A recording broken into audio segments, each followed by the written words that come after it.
Hello everyone, welcome to Rina's Kitchen Tips and Tricks.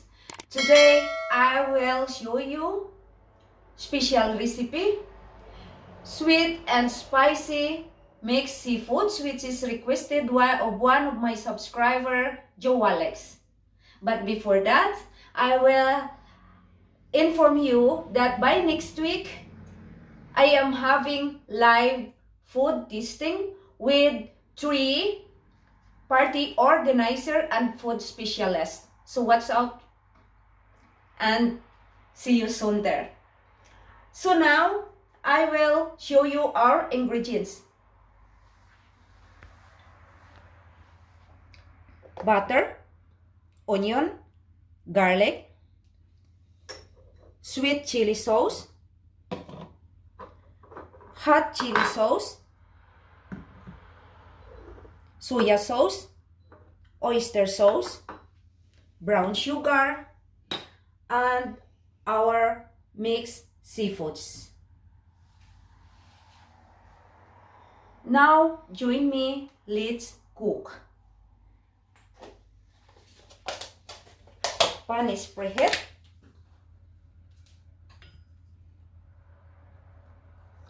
One spoon margarine. I always use margarine, makes it more creamier and tastier the aroma to our foods. Add our garlic, onion,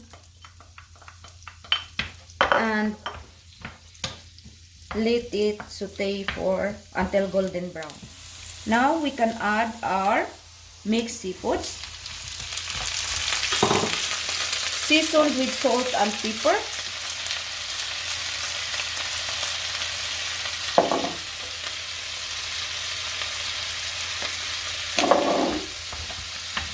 Cook for a while.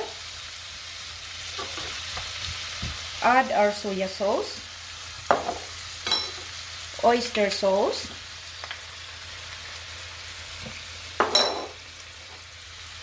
our hot chili is optional. It depends upon how hot and spicy you want.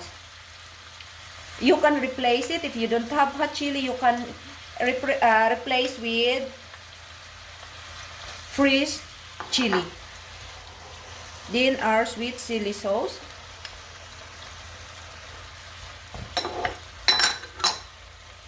And our balancer is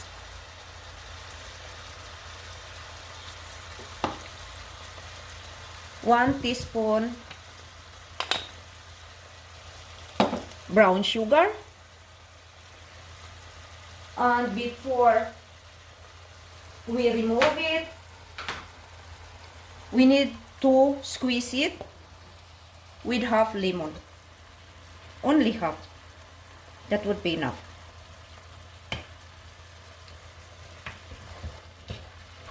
And cook until the sauce is sticky. Now our sweet and spicy mixed seafoods is ready. We can do plating, which is perfect match for this is steamed rice. I cook steamed rice for this. So now let's do plating. Now we will do plating. I have cup of rice here. Our decoration is, I don't know how we called it. This is pepperoni from my plant. And this one also is from my plant. So let's do plating.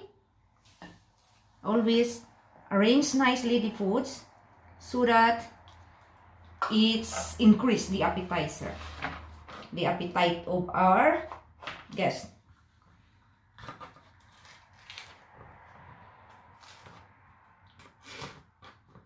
Remove this.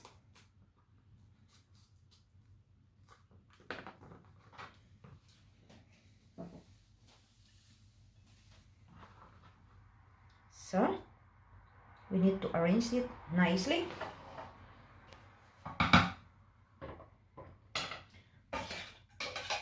Put our seafoods here nicely. other side also.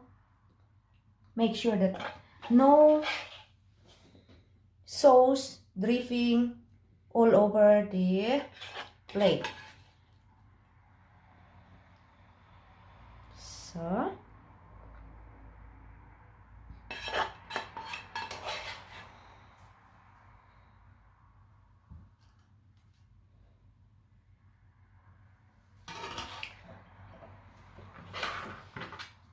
then our small pepper here, pepperoni, we can top here and slice also some for our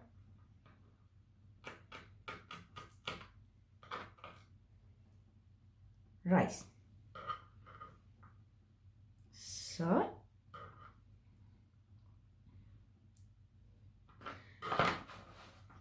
now our sweet and spicy mixed seafoods are ready with steamed rice.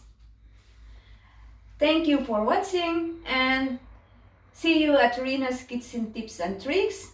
Stay fit and goodbye.